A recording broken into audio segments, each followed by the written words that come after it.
Assalamu alaikum wa rahmatullah. Continuons avec le chapitre numéro 2, la quantité de mouvement. J'espère que vous avez bien étudié la première partie. On passe maintenant à la deuxième partie où on va traiter le deuxième objectif, appliquer la forme générale de la deuxième loi de Newton.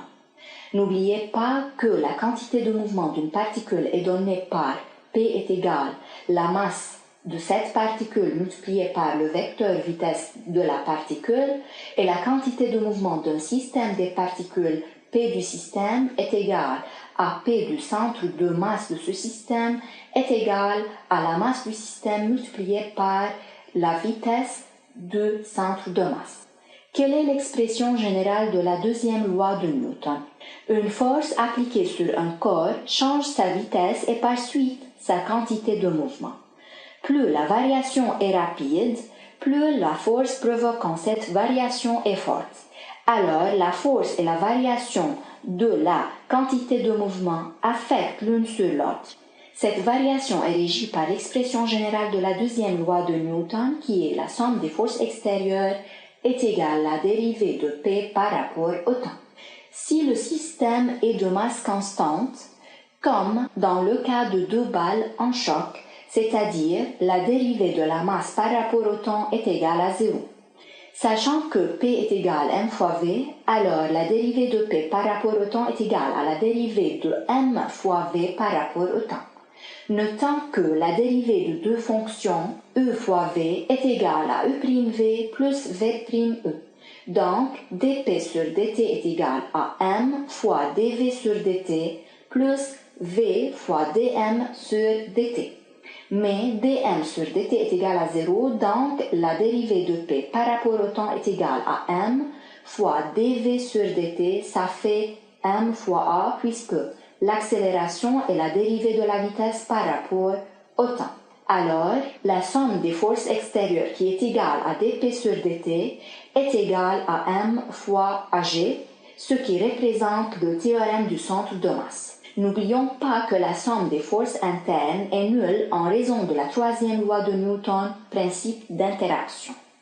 Maintenant, si le système est de masse variable, comme par exemple dans le cas d'une fusée où la variation de la masse est due à la combustion du gaz, dans ce cas, dérivée de m par rapport au temps est différente que 0 et par suite, dp sur dt est égal à m fois la dérivée de v par rapport au temps plus v fois la dérivée de la masse par rapport au temps. Application. Un solide de masse m égale 5 kg peut se déplacer sur une trajectoire située dans le plan horizontal au ij.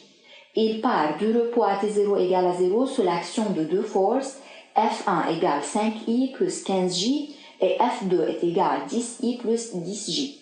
Les unités dans le système international.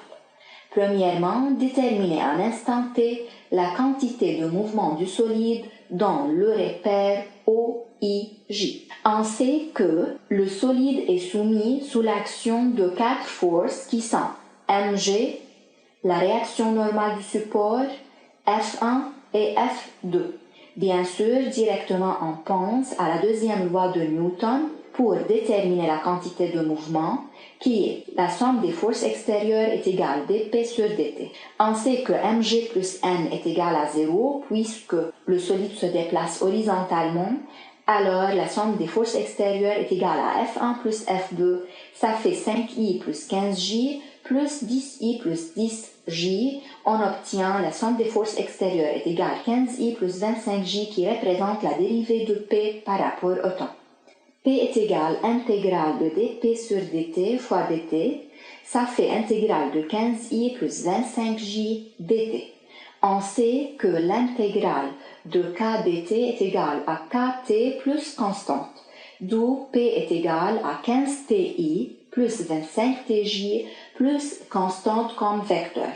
Cette constante peut être calculée à partir des conditions initiales. À t égale à 0, P égale à 0 puisque le solide part du repos. Remplaçant t par sa valeur dans P, on obtient P est égal à C vecteur, alors C vecteur est égal à 0 vecteur. Finalement, P est égal à 15ti plus 25tj. Deuxièmement, déduire la vitesse du centre de masse G en fonction du temps. P obtenu dans la première partie est égal à 15 TI plus 25 TJ. On sait que P du centre de masse est égal à la masse du système multiplié par la vitesse du centre de masse. Ça fait 15 TI plus 25 TJ avec la masse est égale à 5 kg. D'où VG est égal PG sur M, ça fait 15 TI plus 25 TJ sur 5. Donc, finalement, on obtient VG est égal à 3 TI plus 5 TJ. Conservation de la quantité de mouvement. On considère une voiture qui est au repos. Les forces agissantes dans ce cas sont mg et la réaction normale du support où leur somme est nulle, ainsi qu'une voiture en mouvement rectiligne uniforme, c'est-à-dire qu'elle se déplace avec une vitesse constante, est soumise aux forces, la réaction normale du support, la force de frottement, la force de traction et son poids mg. La somme de ces forces est nulle, alors dans les deux cas on dit que la somme des forces extérieures est égale à 0, le système est dit alors isolé. Dans le cas d'un système isolé, la somme des forces extérieures est égale à 0. Et puisque la somme des forces extérieures est égale dp sur dt, alors dp du système par rapport au temps est égal à 0, d'où p du système est constante à tout instant. D'où l'énoncé de la loi de conservation de la quantité de mouvement. La quantité de mouvement d'un système isolé est conservée, c'est-à-dire P du système à un état initial est égal P du système à un état final.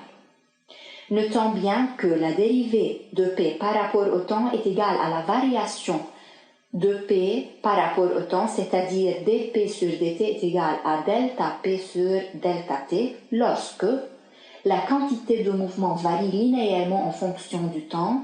Ça veut dire que P en fonction du temps est une ligne droite, P est égal à T plus B, ou deuxièmement, l'intervalle delta T est très petit. Alors, dans ces deux cas, la somme des forces extérieures est égale delta P sur delta T, est égale à P2 moins P1 sur T2 moins T1. Comme résumé, la quantité de mouvement d'une particule P est égale m fois V. La quantité de mouvement d'un système des particules Pg est égale mVg est égal P du système. L'expression générale de la deuxième loi de Newton est donnée par la somme des forces extérieures est égale à la dérivée de P par rapport au temps. Le théorème du centre de masse, somme des forces extérieures est égale m fois Ag. Et finalement, la quantité de mouvement d'un système isolé est conservée, c'est-à-dire P du système à l'état initial est égal à P du système à l'état final. C'est la fin de la partie 2. Merci pour votre attention.